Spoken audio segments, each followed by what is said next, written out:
Good morning, friends. For our Time for All Ages this morning, I'd like to share with you a wisdom story from the Buddhist tradition. This morning in church, we are talking about what it means to see the world as sacred, just as it is right now, even though it's not perfect. Our story this morning is called The Mice Who Taught the Monk to Smile. Around 800 years ago in Tibet, there lived a cranky, ancient monk. He was a peaceful man, but not a happy man. It was as if a cloud of gloom continuously rained upon him. After many years, his face became deeply chiseled with a sour scowl, just like this. Mostly, he kept to himself, living as a hermit, alone in a cold and desolate cave. From his mountain perch, he contemplated the world below. But sadly, the more he thought about the world beyond his cave, the senseless wars, the poor or the sick, the more it hardened his heart. The more he thought over the suffering that all creatures endured, the more fixed his frown. Occasionally, when the old monk begged for meals at a nearby village, he would meet up with fellow brothers, with fellow monks. The monks reminded him that the Buddha was cheerful and content. "Don't you remember?" they pleaded. "Buddha said that life is as quick and changeable as a dream. If you're always this serious, it will be gone before you've even enjoyed a minute." But the miserable monk responded, "Well, then it's all the more awful that we should suffer from a dream." So saying, the monk returned to his gloomy meditations. Sometime later, the monk appeared in the village, especially glum. The other monks inquired, "What happened? Did someone die?" "Well, is there anything that doesn't?" stammered the monk. He turned and trod slowly back to his humble cave. But one day, while seated at the wooden table in his cave, something happened that changed the monk forever.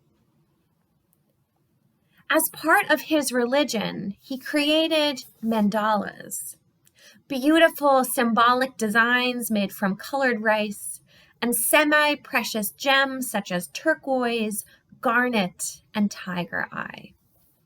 This is an example of what a mandala might look like. This is on paper, of course, not in rice.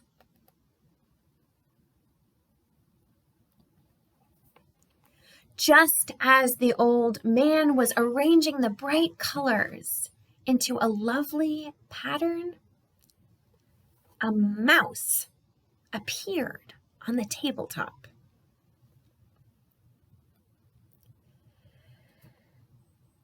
It scampered directly over the mound of rice and stones and tried to remove the largest piece of turquoise.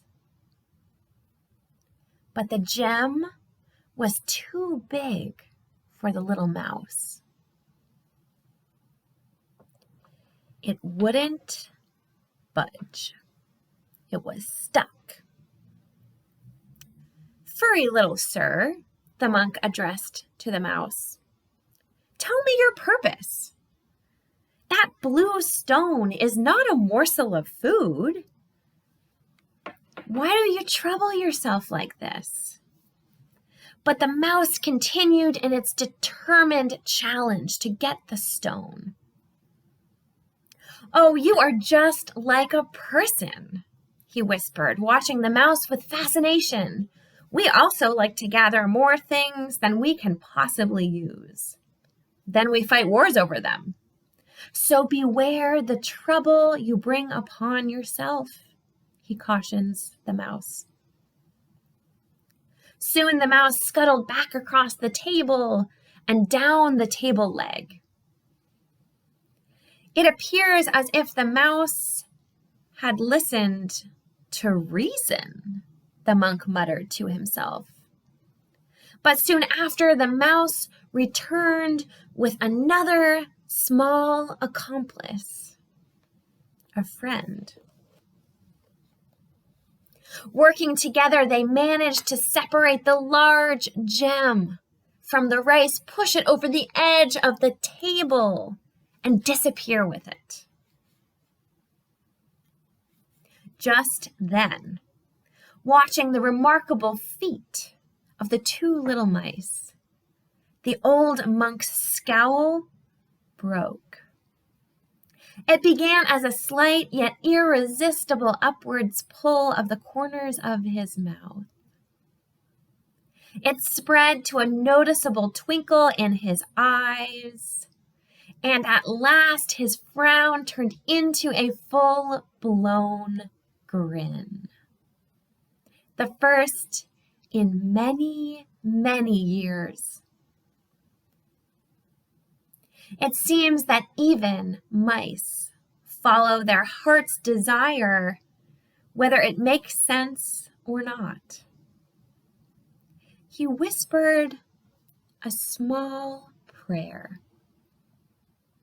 May all creatures large and small, near and far, have whatever they truly want and need. The monk seemed to grasp something delightful about life that he had never understood before. And he silently thanked the two mice for what they had revealed. The end.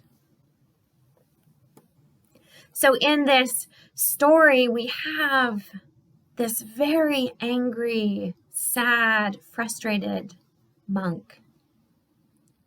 Everything he notices about the world seems so broken and so hard, and he takes that in and he feels that pain himself.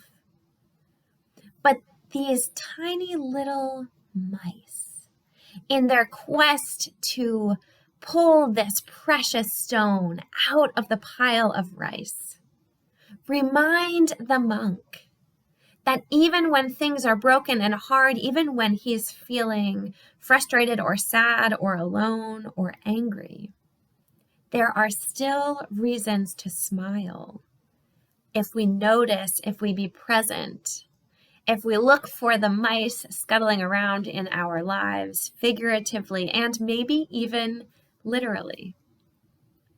So may we all look for the beauty. Look for the holy and the sacred in our lives, even when they are not perfect. And maybe we too could end up starting with a scowl and finishing with a smile. So I hope you are all well. I am thinking of you. Blessings on your week.